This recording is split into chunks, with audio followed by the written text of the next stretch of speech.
Like many of us, it was an early love of radio and a junior high school mentor that got Tony DePrato WA4JQS on the air in the early 1960s. An 80-meter DX contact from his native Kentucky to Australia ignited a passion for DX that resulted in Tony leading 2 DXpeditions to the most sought-after DX entities in the world. WA4JQS tells his ham radio story in this QSO Today. WA4JQS, this is Eric, 4Z1UG. Are you there, Tony? Yes, I am. How are you doing today? I'm great, Tony. Thanks for joining me on the QSO Today podcast. Can we start at the beginning of your ham radio story? When and how did it start for you?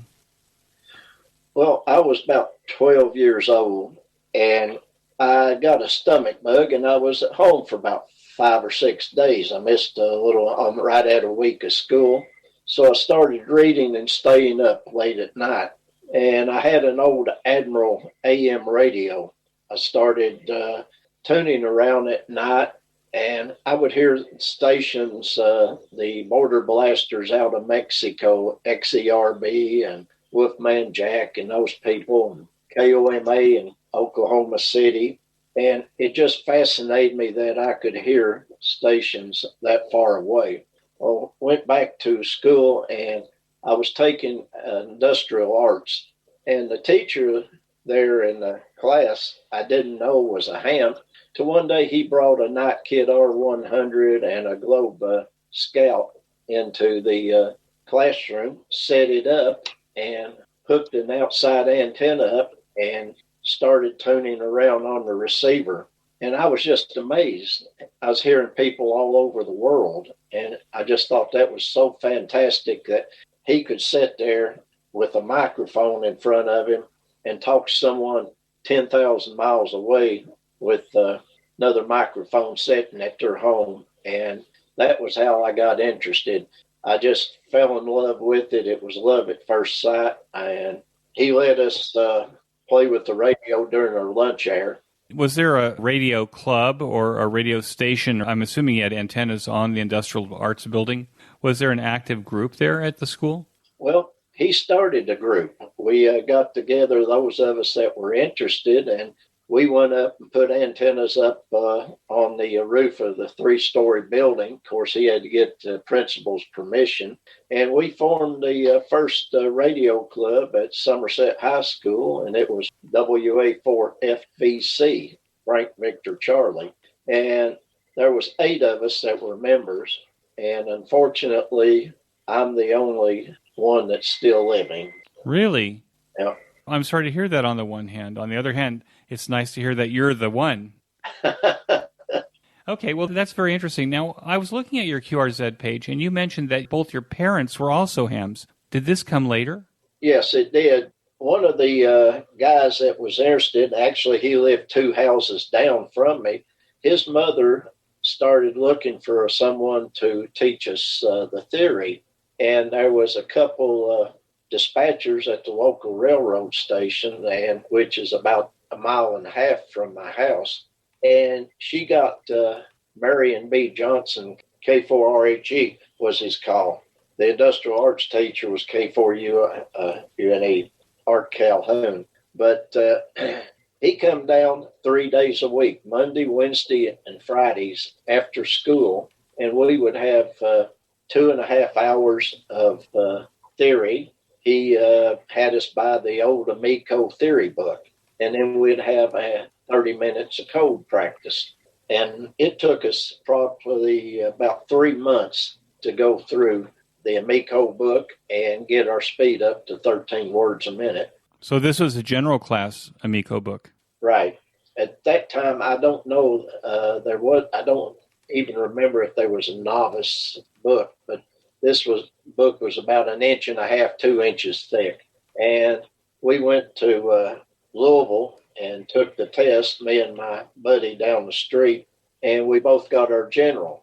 We got our calls about 2 months later. Mine was JQS, and he was WA4JQR. So you've had your call sign since? My call come in the mail September the 9th, 1962.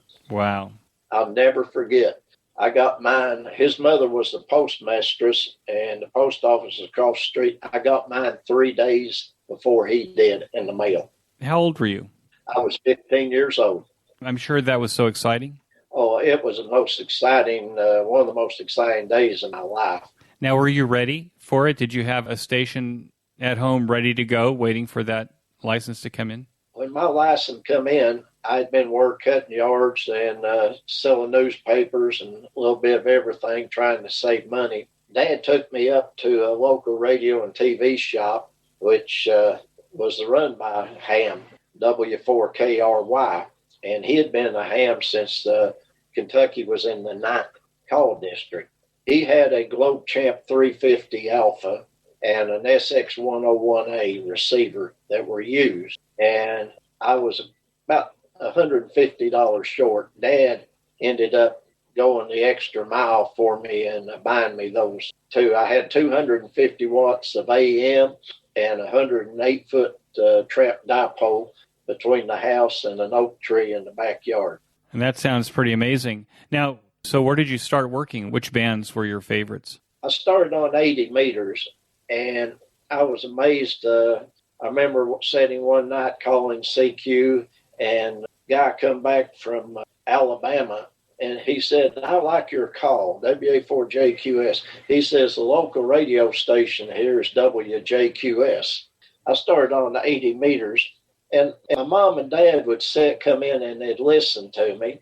It wasn't long, probably a year later, my dad had started studying and went and took his test. He got his license, and he was issued WA4 Lima Lima Kilo. Well, he started getting on at night, and we would always get on the Kentucky frequency and talk to the boys in Kentucky in the evenings, which was 3960. Mom would come in, she started listening, so she started studying, and she went and about 6-8 months later got her ticket, and she was WA4RTJ. She was RTG or RTJ? Red-tailed jig. Also general class? They used the same Amico theory course? Yes, both of them had general tickets. Now, were you an only child? I'm the only child. So all three of you had licenses? Yes, all three of us were hams. How did you divide up the operating time? Well, my operating time become almost zero, and when I come home from school, got out of school, I would rush home to get on the radio because I knew when they got off work at 5 o'clock, by 6:30 when the net started, I would not be able to operate until 9-10 o'clock at night. And then they decided, my dad had a real gift for gab. So he started a late night net on the weekends called the Bluegrass Hoot Owl net. He had stations from all over the United States and Europe checking in on 3960. For about 4 years, it was an extremely popular net for people that just like to get on and rag chew. And I mean, there was some weird people on back then. Well, I don't think things have changed so much. No, we had, I remember one guy, Art, out in Topeka, Kansas. He's pastime fun other than ham radio. He was an artist. So he would draw what he thought we all looked like and send us pictures, and found out he run the LSD program at that area. We had screen writers from California that would check in. One of them wrote Gunsmoke, the TV series about Matt Dillon. And I never really had my dad's gift for gab, but he could sit and rattle on for hours at a time and never take. So this was AM, an AM net. Did you operate also? Were you an AM operator, or did you also like CW? I operated very little CW at the time. I never really cared for it. I stayed on AM. I remember, it always amazed me. Somebody from California or Alaska, it just amazed me. So finally, I decided I was going to get up and get on, try the other bands. Of course, with an 80-meter trap dipole, it's not a lot of bands you can get on AM at the time, but because the SWR was pretty high and I didn't have a tuner. But I remember down on the bottom end of 80 one night calling CQ, and Well, somehow I found out you listen outside the band. There was a lot of Canadians at the bottom of 80 meters. So I called CQ at maybe like 3805 or 3810, listening down 37. I never will forget VE3AXE. I'm sorry, VK3AXE called me one night. I had no idea where VK was. I thought it was a Canadian call. So I'm searching on my wall map, and I finally found it was Australia, and it just blew my mind. And the DX bug bit me then, and that was it. Well, I think we should talk about the DX bug, but before we do that, here you are, a teenager interested in amateur radio. You're competing for the rig with your parents. Did amateur radio play a part in the choices that you made for your education and career? Yes, it did. I ended up taking technical electronics in high school, and when I went into the Navy, I went into electronics in the Navy also. And my ham radio license made a big difference in my schooling. When I took the Navy battery test, I scored really high, and my number one choice of electronics, I got it. I was an aviation electronics technician, and I ended up specializing in radar, airborne radar. At this time, then, this was, I would imagine, what, the late 60s? Early 60s. Early 60s, okay. That was pre-Vietnam. Right. I went into the Navy. I went in a special class. I went into the Navy Reserve at age 17. I was junior, just finishing my junior year in high school. So I was deferred going to boot camp until I graduated from high school. But every month I would fly to a Naval Air Station at Andrews Air Force Base in Washington, D.C. and train. Then when I got out of high school, they sent me to NAS Groseville, Michigan, in the middle of the Detroit River. And I took the first accelerated boot camp at that time.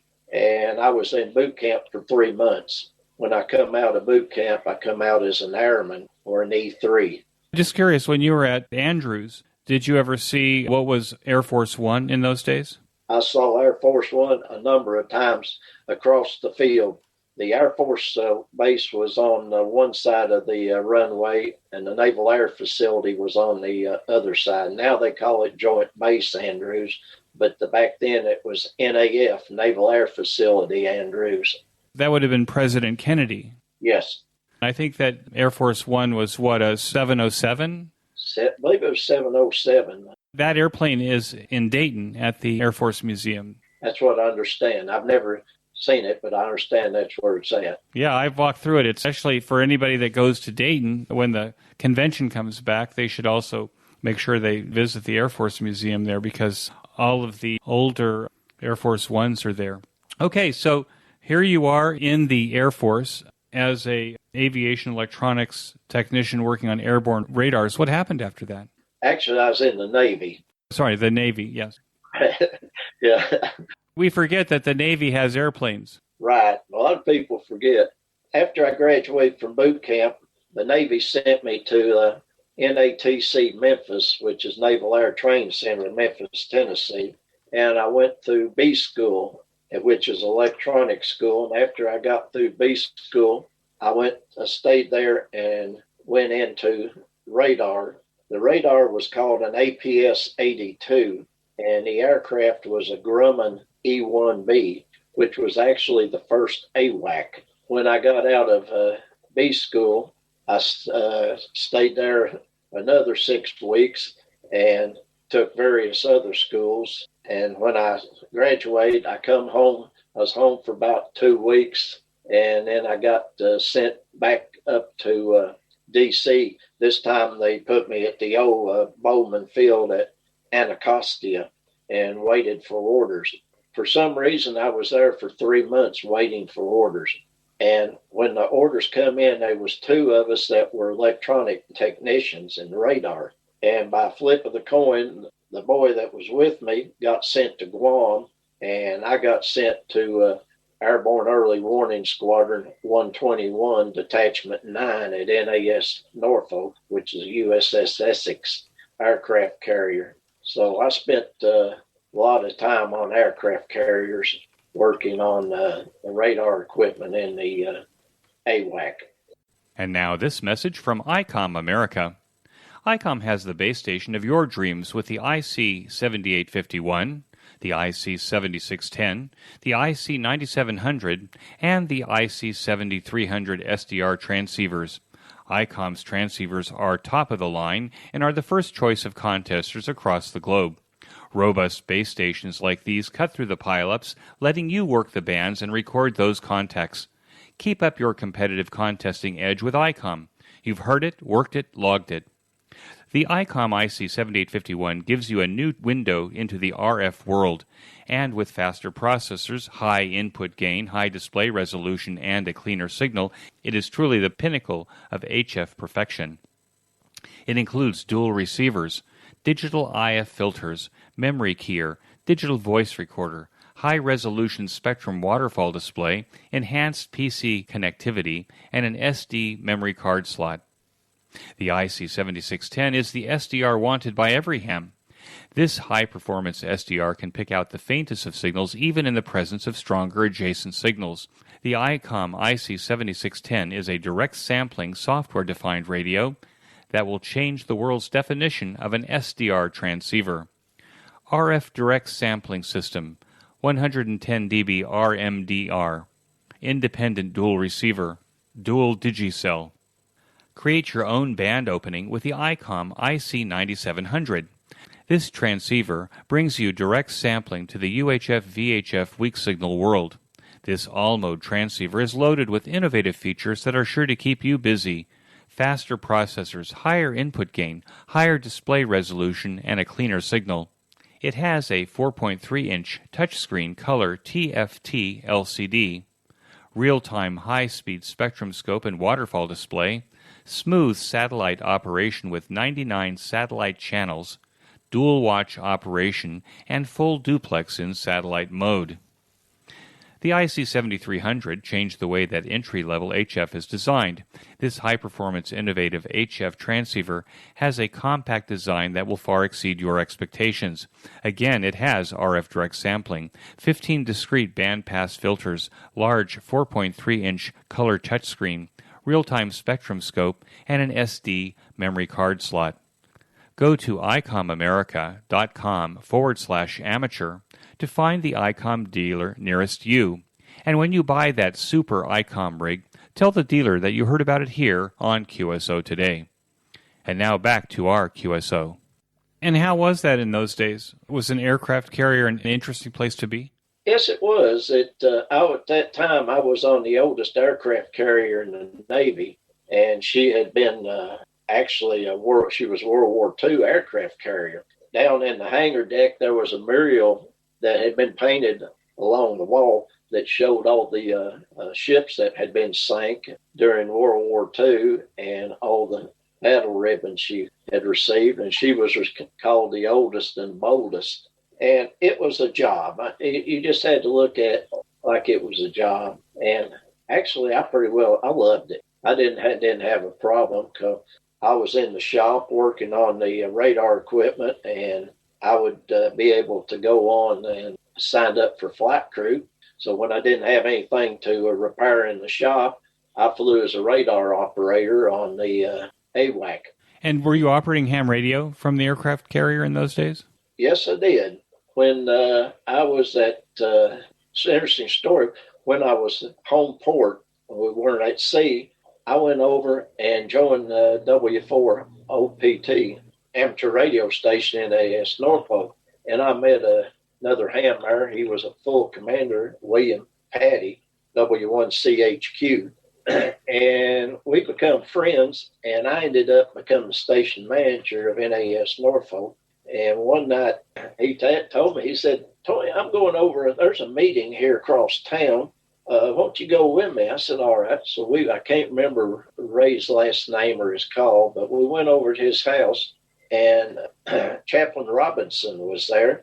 And at that night, the Maritime Mobile Net was founded. They decided they were going to start a net and call it the Maritime Mobile Net for running phone patches and traffic for military vessels at sea.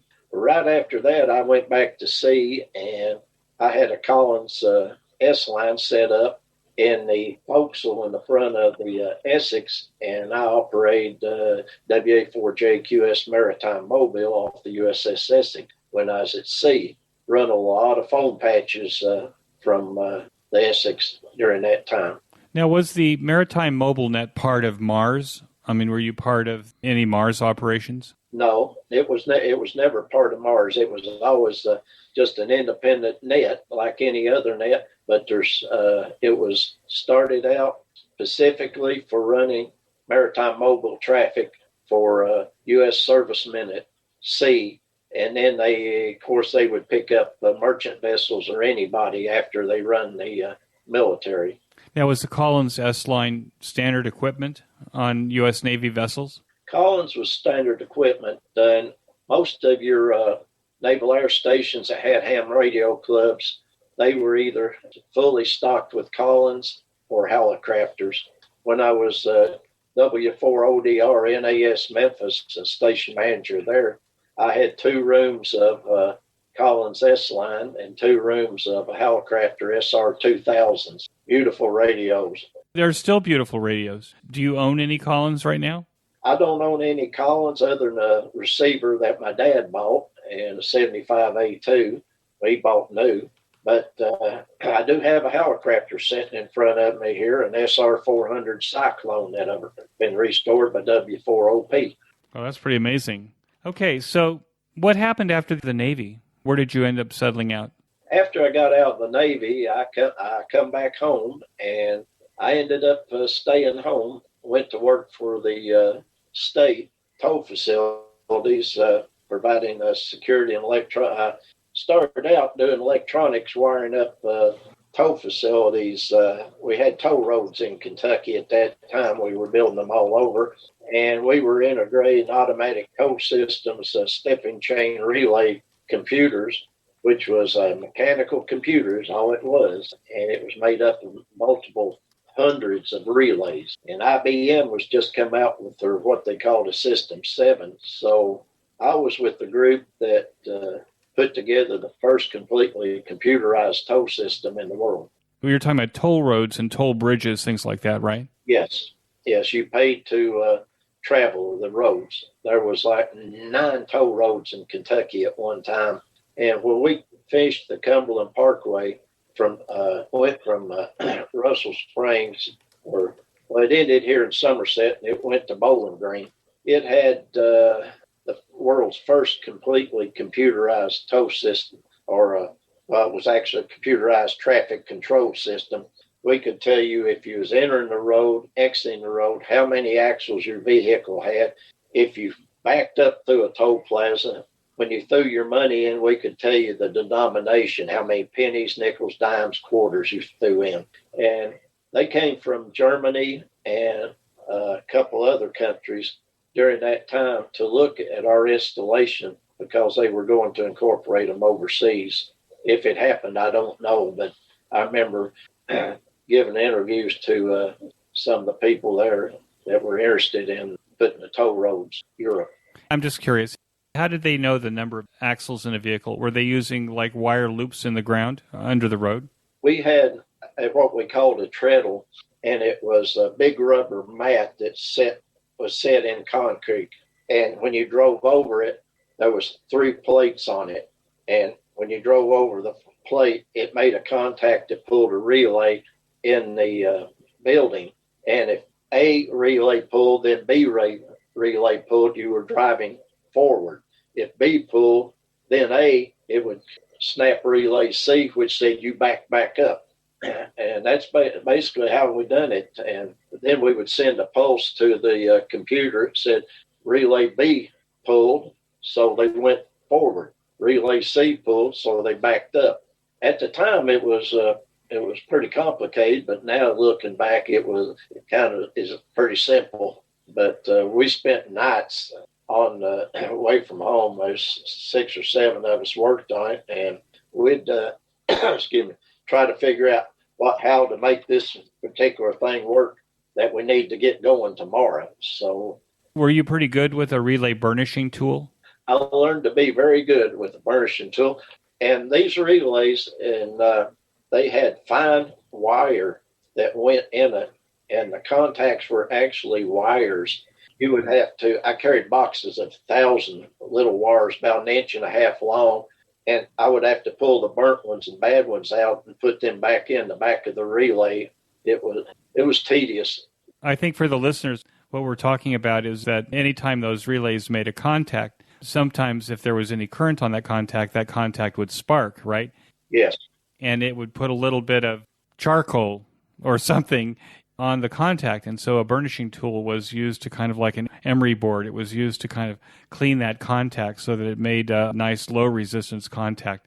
I somehow remember having a burnishing tool for some reason and cleaning relays, but I'm not as old as you are, so I didn't clean as many relays. But at the time, relays were quite a thing for just about everything. As a matter of fact, I've got a burnishing tool sitting right here. I keep in the ham shack to clean the contacts on my Vibraplex bugs, and I've had that since. That was, as a matter of fact, it's one of the ones I used when I worked for the state of Kentucky.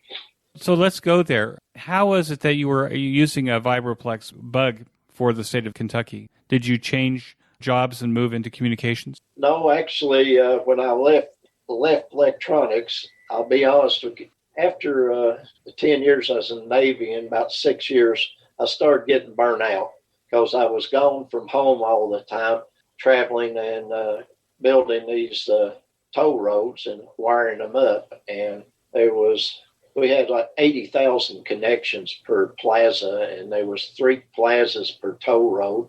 And I just got burned out, so I transferred over to the security division, and basically I just rode up and down the toll road for about a year, and if somebody had a problem on it, I took care of it. If it had a wreck, I took care of that.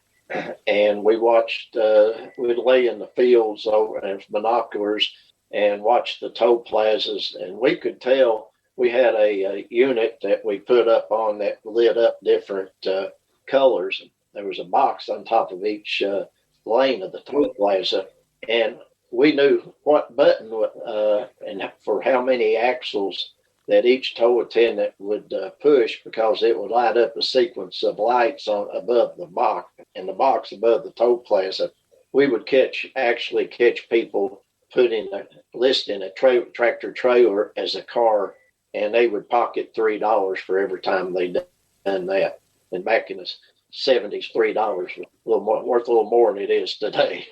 That's right. So you caught toll plaza embezzlers. Right.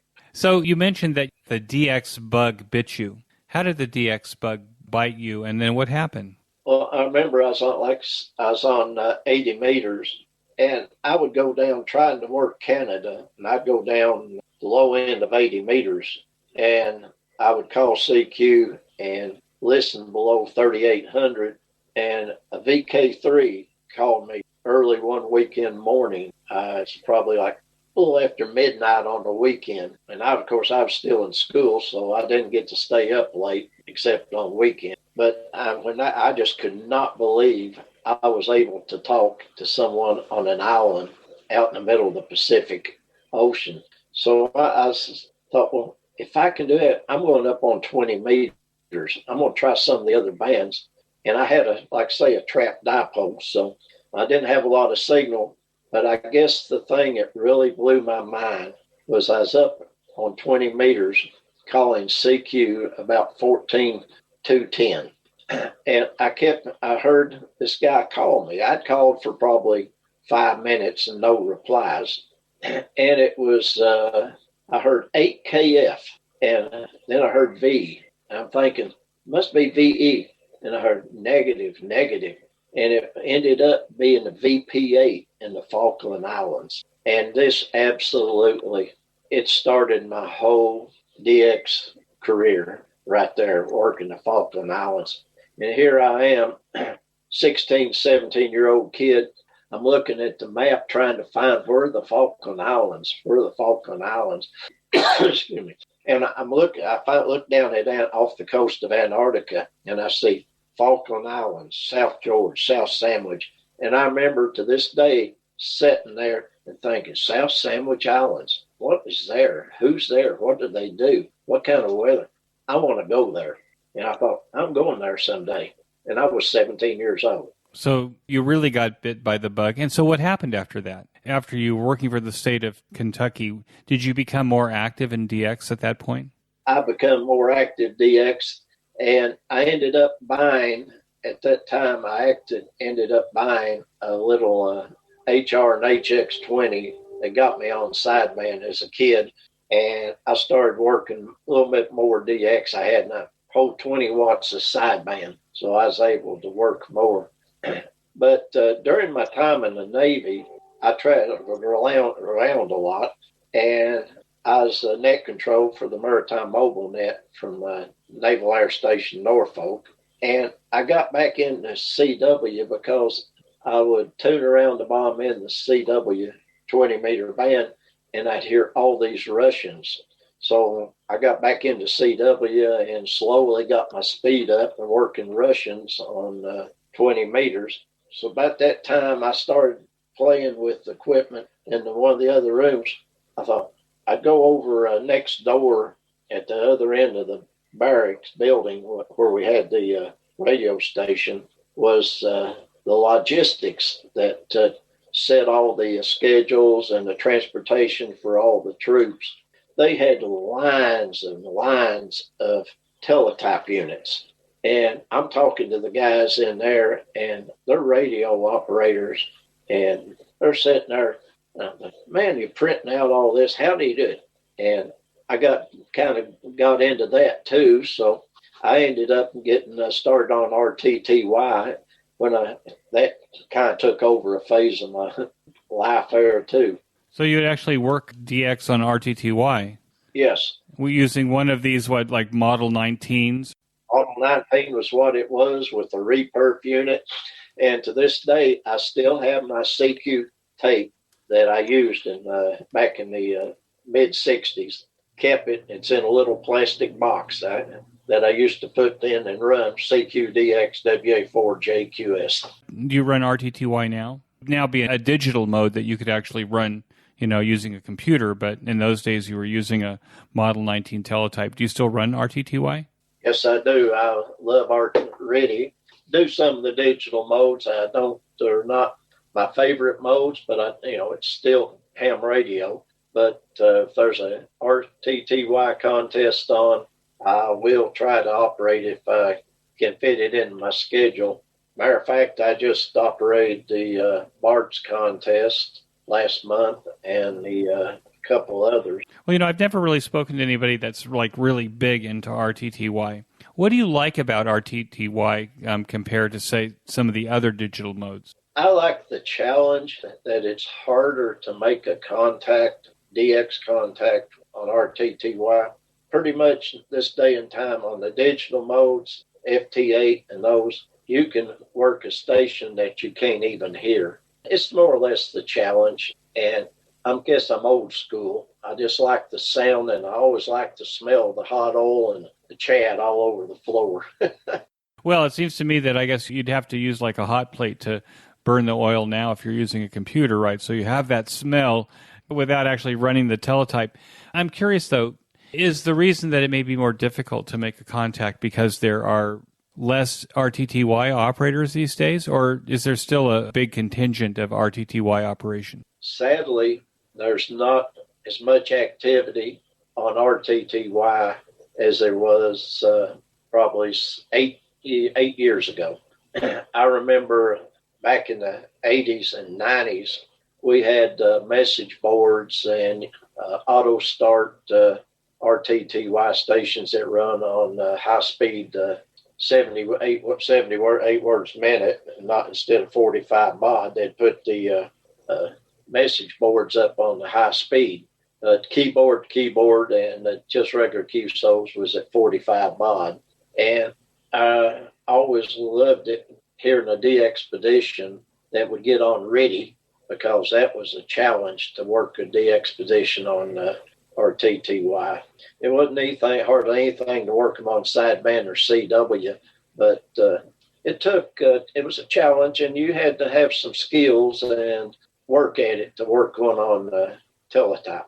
Well, I would think that teletype, at least nowadays, it's, part of a software package, but in earlier times, taking a teletype on a DXpedition might be kind of a challenge. Have you been on DXpeditions yourselves? I have been on 2 DXpeditions, one in 1992 and one in 1994. And where did you go? 1992, I went to the Falklands, South Sandwich, and South George.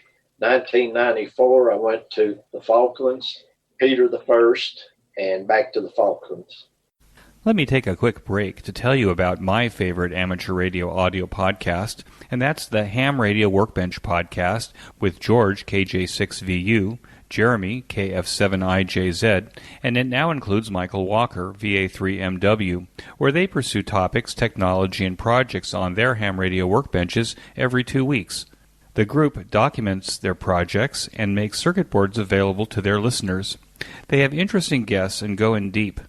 Jeremy may complain about the overall length of the podcast, but friends, let me tell you that I could listen to it all day, and that's good. Even if you are a seasoned ham radio builder or just getting started, be sure to join George, Jeremy, and Mike now for the Ham Radio Workbench podcast on every podcast player. Use the link on this week's show notes page by clicking on the image. A new way to show your support of the QSO Today podcast is to buy me a coffee. I consume gallons of coffee to create this weekly podcast. Invite me for coffee by pushing the yellow button, Buy Me a Coffee, on the QSO Today show notes page. And now back to our QSO Today. And why those places? I mean, given all of the other places that you could have gone, did you go by yourself or did you go with a large group? How did you end up traveling? Well, it's I'll have to build a story. Well, you know what? Remember, when I was a young teenager, I worked the Falkland Station, and I was looking at these islands, South George, South Sandwich, and man, I want to go. I want to see what's there.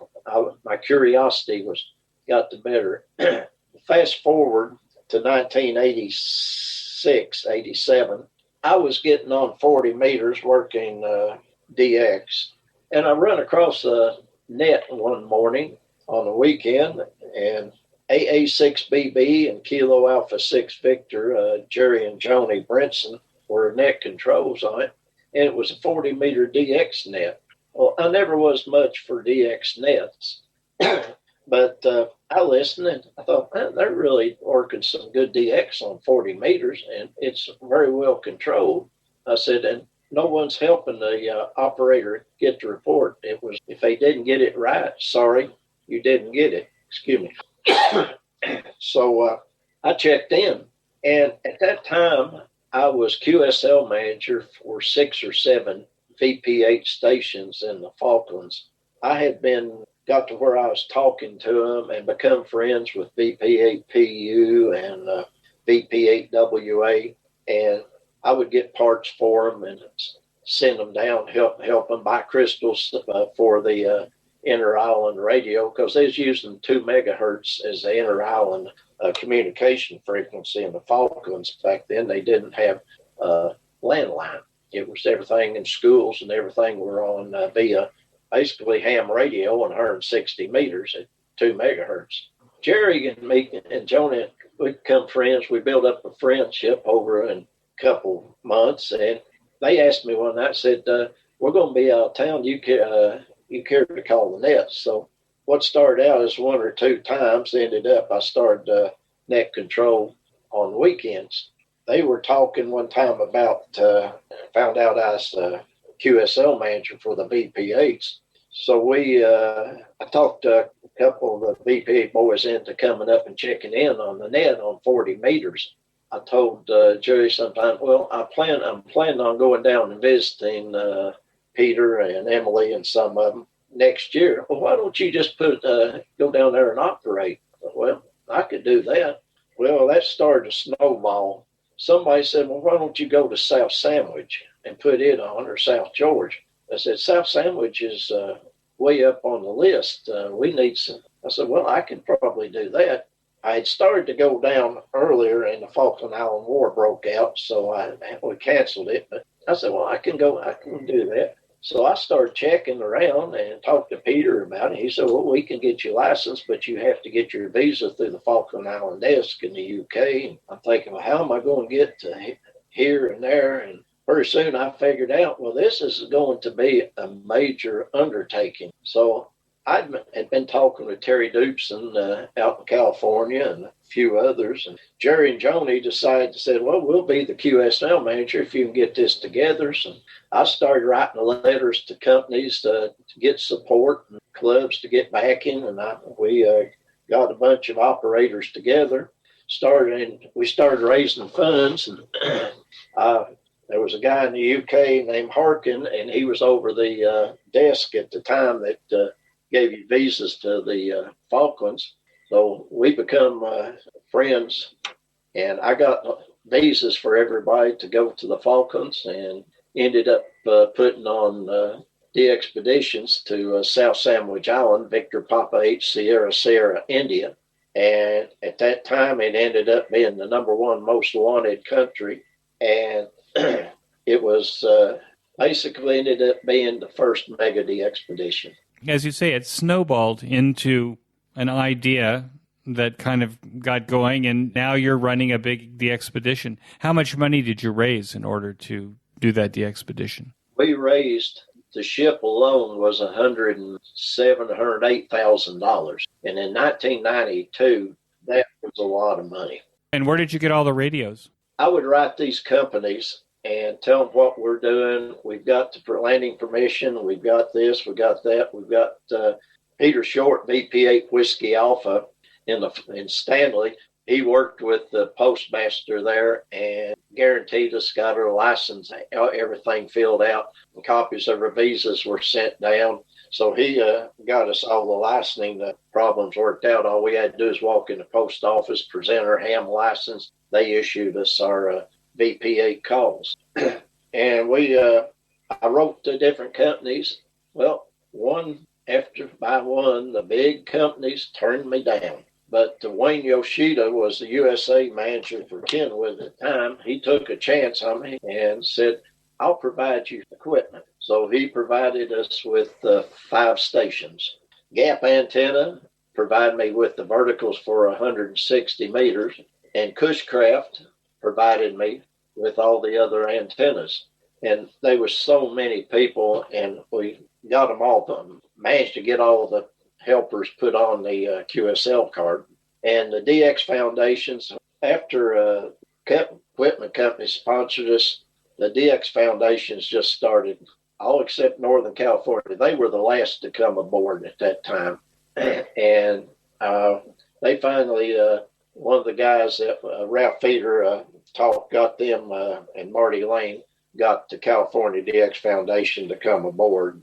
Basically, they come aboard after Marty joined the DXpedition. You have all the equipment, and everybody, it was a real snowball. As soon as you actually had equipment and the licenses started coming in, then people saw this as a real thing, and so therefore they started, putting their money in. Out of curiosity, you say in your QRZ page that you have all of the logbooks from the Falklands. Is that from this DXpedition, or do you have other logbooks that you also collected from there? A lot of the VP8s that I was QSL manager for, they would send me their logs, copies of their logs. I have those, 6 or 7 of the VP8 stations. I have to laugh. I still get QSL requests monthly for the South Sandwich and the Peter First DXpeditions, wanting to know if I can confirm via Logbook of the World.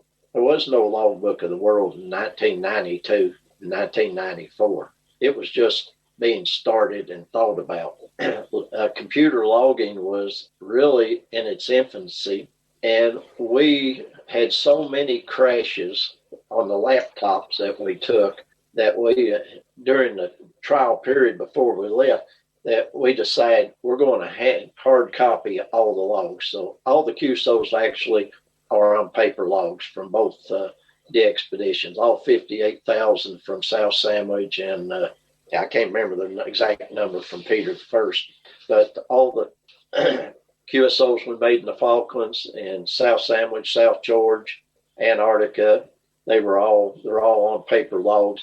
And I've got a box that I'm going to send them up to ARL. One of the Japanese boys made contributed to all the old major DXpeditions to upload their logs into the ARL's logbook of the world.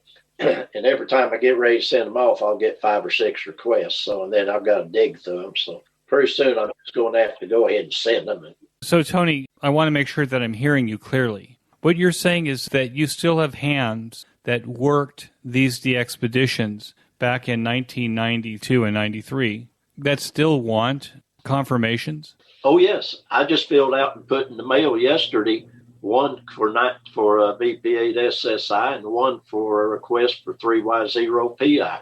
I shouldn't be at all frustrated or upset that some hams are slow on the uptake when it comes to getting back to me. I've actually pulled them out.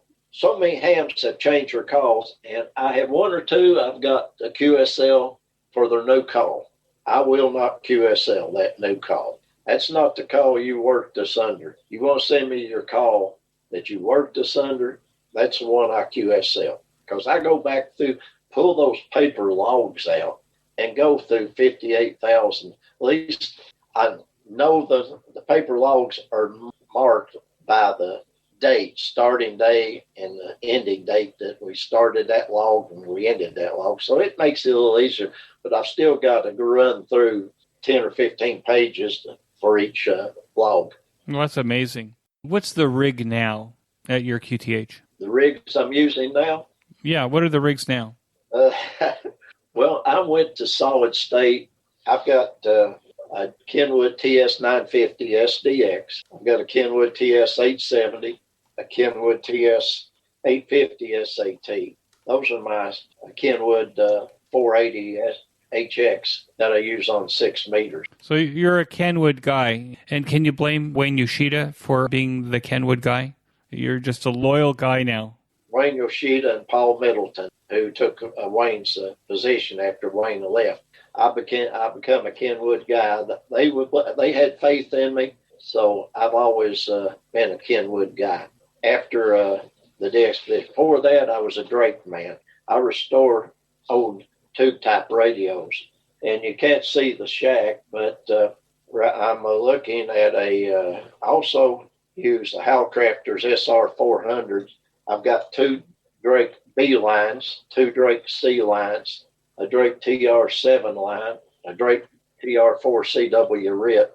I have the TC6, the TC2, and the CC1 VHF Drakes, and the C4 console, and 6 L4B Drake amplifiers, a Swan Mark 6B 6-meter amplifier, and an Alpha 89 amplifier, and a Henry 2KD5 amplifier. I change radios to change bands. It seems to me that the ham radio station then takes over at least either one large room or a couple of rooms at your house.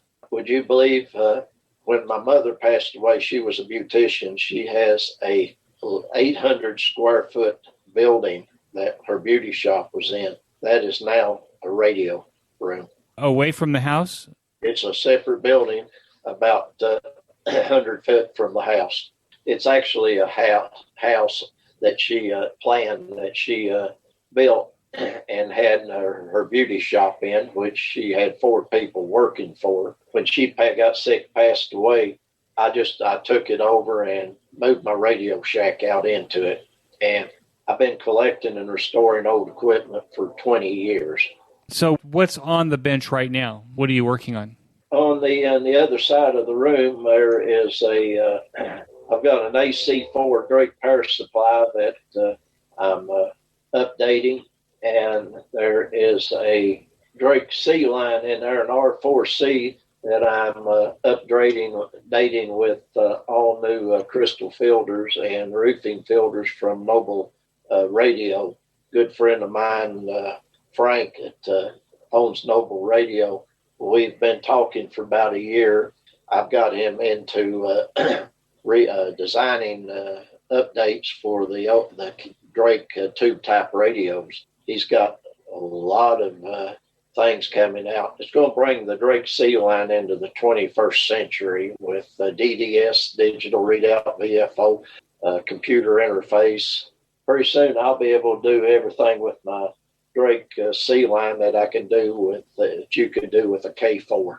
What do you think, if you were going to give advice to a new ham that wants to get on the low bands, can he pick up a Drake transceiver for a decent enough price that it would be valuable and maybe even a good starter rig, or would you even recommend the old rigs anymore to a new ham?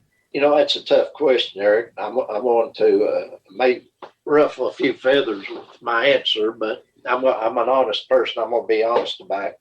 If I was going up to a new guy and he was wanting to get into ham radio, I would ask him, do you really want to get into ham radio, or you just want to be a ham radio operator? If you want to be a ham radio operator that just memorizes the questions and answers, then go ahead and buy you a solid state no tune radio.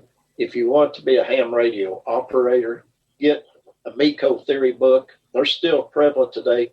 Study the theory, learn the theory, be able to do, if your radio quits, don't send it to a repair shop to change a $2 fuse because you don't know how to repair them, or don't know, at least know a little bit about how the radio operates, and learn that you've got to use a plate and load control on a tube type radio. And a lot of the amplifiers now are no tune, broadband no tune. I don't own any broadband no tune amplifiers. All mine, I have to dip the plate, increase the load. That's what I tell people. If you want to learn a little bit about theory, then you can go into the old tube type radios, and at least you'll know something you can fix. Most times you can fix your own. Well, I think all of us have old transceivers. I've got a FT101 under the bench. I've got the TS520.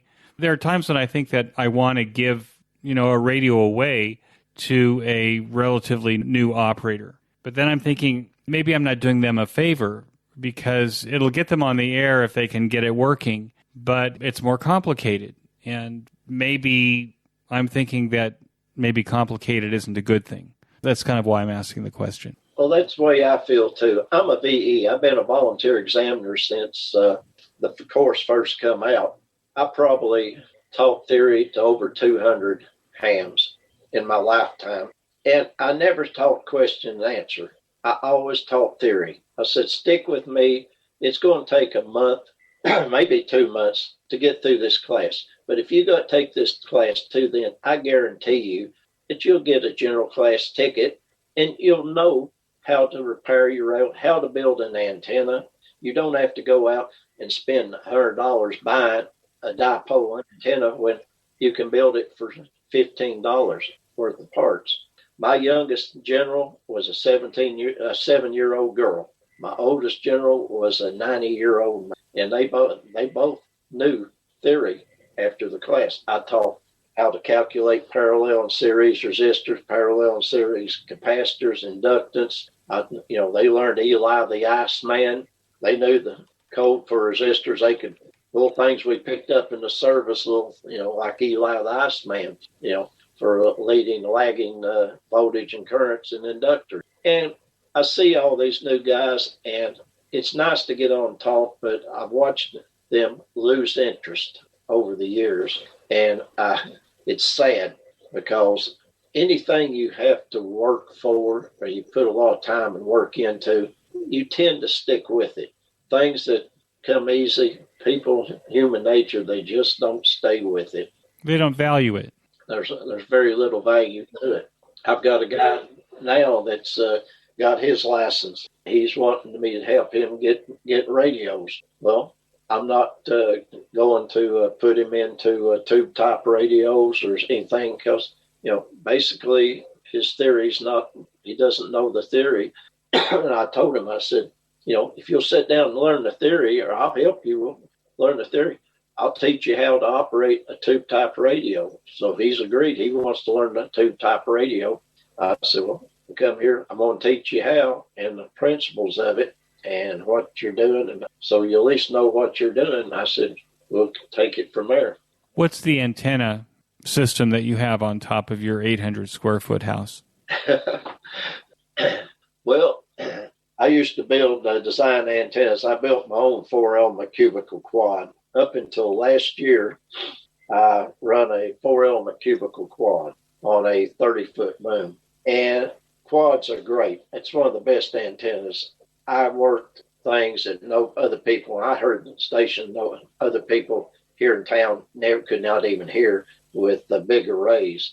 So 2 years ago, I had a storm come through, and it had a tree break next house over, and the limbs come through, tore it up. So I go rent a lift, go up, spend a day repairing this quad.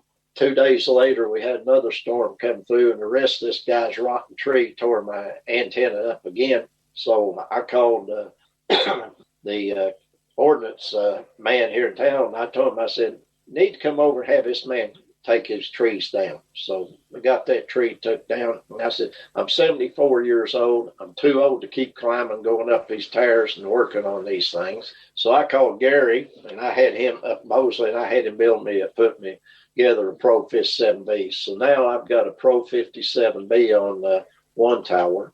I have a Pro Mosley Classic 36 on another. I've got a high gain 402BA on the other tower. And I've got a Cushcraft work band beam, a Cushcraft 11-element 2-meter beam, and I have a Cushcraft 5-element beam on 6 meters. On 80 meters, I've got an inverted V-beam, on 160 meters, I've got an inverted L with 400 foot of 14 gauge aluminum fencing laid under it as a ground screen. On 80 meters, I've got a V-beam that's pointed on Europe, and it's down now, but I'll put it back up this fall. I run off the other tower, one of the other towers, a V-beam on Japan on 80 meters. So you're not a slouch on antennas. You're not like me. You're not running just a single inverted V. You've got a whole array out there on the property. It took me years to get these buy them, get them put together. It took me years to get the 3 towers up, but no, I'm a firm believer in a good antenna. What do you think the greatest challenge is facing amateur radio now? The greatest challenge is getting young operators that are not what we call appliance operators or Q&A hams, but actually the clubs need to start not only, if you're going to teach question and answer, at least have a week after they get their license that you teach them protocol, operating procedures, and nothing will. A new ham gets on, he comes from CB, and the first thing he does, he gets on and says, my personal is. Well, I'll tell you what, the guys that have been ham radio for 30, 40 years, they know right off that guy's come from CB, and they don't need that. And somebody always tells them, this is not CB, this ham radio. You either use my name or my handle is. When I got in, you didn't say my name is, you could say it was my handle. And I still say my handle. It's just something I picked up at 15 years of age. But I try to tell them, and I always tried to have a little protocol at the end of my class. Say, don't use personal. Either use my name is or my handle is, and don't say you're putting a 9 on me. I think that maybe from Kentucky, there might be more citizens band operators amongst the young people than there would be probably on the coasts, because I think maybe kids are using smartphones and stuff now. Do you think that amateur radio classes that lead to licensing, maybe their weekend license gatherings, do they do a very good job of follow-up with the hams that once they have their licenses to actually make sure that they get on the air and are active hams? Some of the clubs do. A lot of them, I don't feel like they do. I think I started a club here in Pulaski County in 1973 in my garage. I'm proud to say Lake Cumberland Amateur Radio Association is still going strong today after the day I started it in 1973. And they follow up. They try to get the people into the club activities. They're now have a YouTube channel, and they actually work at it. Clubs should follow up and try to get Elmer the new hams. I think you're right, especially in a place like America or the United States, where you might have close to 800,000 licensees, but probably a good number of those are not on the air or even active. Do you have advice that you would give to your new hams? Well, my advice is join a club that's interested in activities, not a club that just comes to meet and have coffee and donuts. Get in a club that actually gets on the air, goes on field day, does exercises, things like that. A club that has a net. Join into a net and learn the protocol, make friends. You know, the new kids today, they live with their cell phone and their iPad. And in a lot of ways, it's been the destruction of ham radio. You can get the kids into things. FT8, a lot of people don't like it, but it's put a lot of hams that have not been on the air in years, put them back on the air. They can get on barefoot, mediocre antenna, and actually contact all over the world. And in that aspect, I like FT8 because it's killed 6 meters, in my opinion, because I was always sideband and CW 6-meter operator. Now, 95% of the operation on 6 meters is FT8, but it's opened up a world of intercontinental QSOs on 6 meters that we never had. It was extremely hard to do. I'm glad that I've got the WAS on 6 meters on sideband. I worked Alaska and Hawaii on sideband. It took me 50-some years to get my last state, Hawaii, on sideband. And I was only one of 4 stations in the United States that worked them. And it tickled me.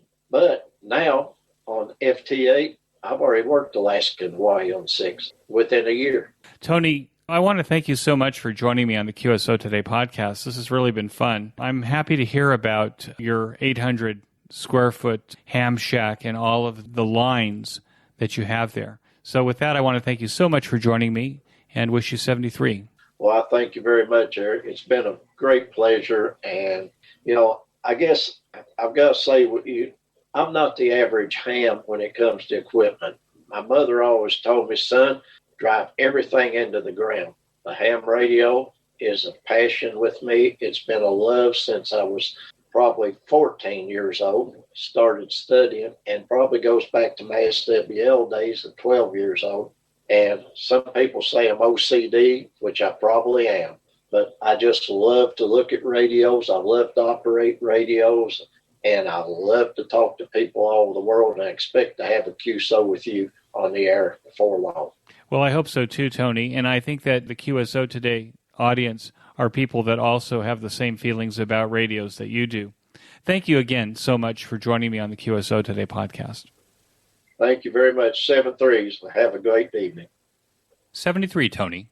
That concludes this episode of QSO Today. I hope that you enjoyed this QSO with Tony. Please be sure to check out the show notes that include links and information about the topics that we discussed. Go to www.qsotoday.com and put in WA4JQS in the search box at the top of the page. My thanks to ICOM America for its support of the QSO Today podcast. Please show your support of ICOM America by clicking on their banner in the show notes pages. You may notice that some of the episodes are transcribed into written text. If you'd like to sponsor this or any other episode into written text, please contact me. Support the QSO Today podcast by first joining the QSO Today email list by pressing the subscribe buttons on the show notes pages.